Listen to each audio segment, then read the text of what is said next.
So yun na nga mga baklan to, inaya nga ako ng kaibigan ko na mamasyal kami. Swimming! Hindi magpapahuli ang mga sisi. Siyempre may langoy na tayo. Sobrang tindi ng init ng panahon ngayon. May grabe, tostadong maganda na ako. Uy, grabe. Actually talaga may swimming talaga kami sa Marasagaray, Bulacan. Pero hindi ko siya mas pinili. Kasi mas pinili ko yung dito na lang mas malapit. Kasama yung kaibigan ko kaysa sa Uy! So pupunta kami dito ngayon sa Maramig Park Resort. That is sponsored. Tsa!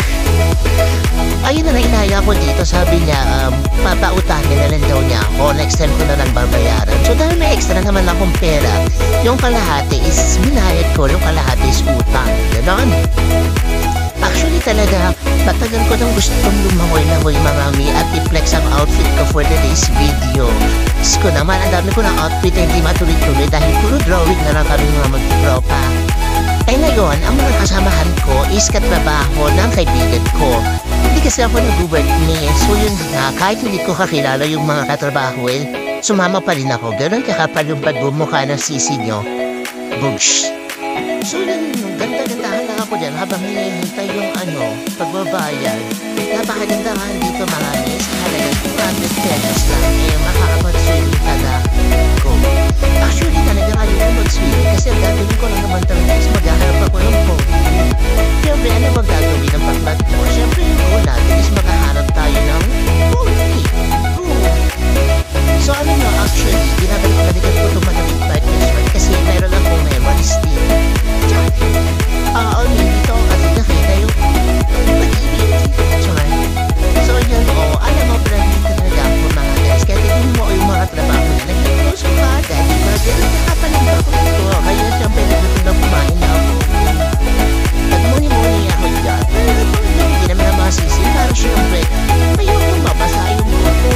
Bawal din At kwento ko lang din sa paglalangoy ko dyan, alam nyo ba, may lumapit sa akin dyang bata, sabi niya, Ate Girl, picture daw po kayo ng kasama ko. Tapos sabi ko, sino? May picture, ganyan. Tapos lumapit sa akin yung isang lalaki, pero alam nyo guys, ramdam ko na siya, kakaiba. Kakaiba? Hindi ano po siya guys, tibo, pero poging tibo siya, lalaki yung banana, may lapit ko. Pogi siya as in.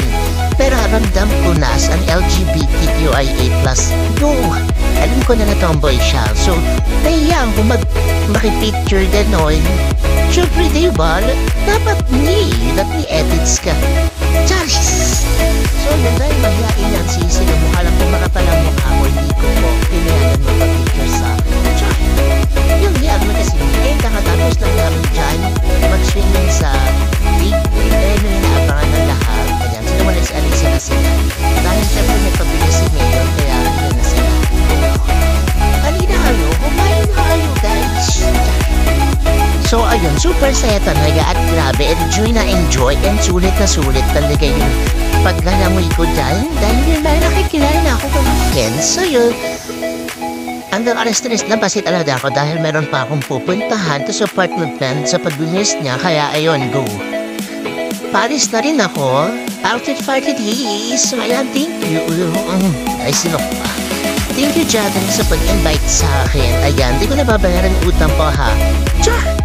Ayan, so yun lang, guys. Support nyo ako, ha? Subscribe to my YouTube channel. Yun lang. Kaboosh! And thank you rin, Maramig Park Resort. Ayan, sana may sponsoran niya din ako. Charot! Go!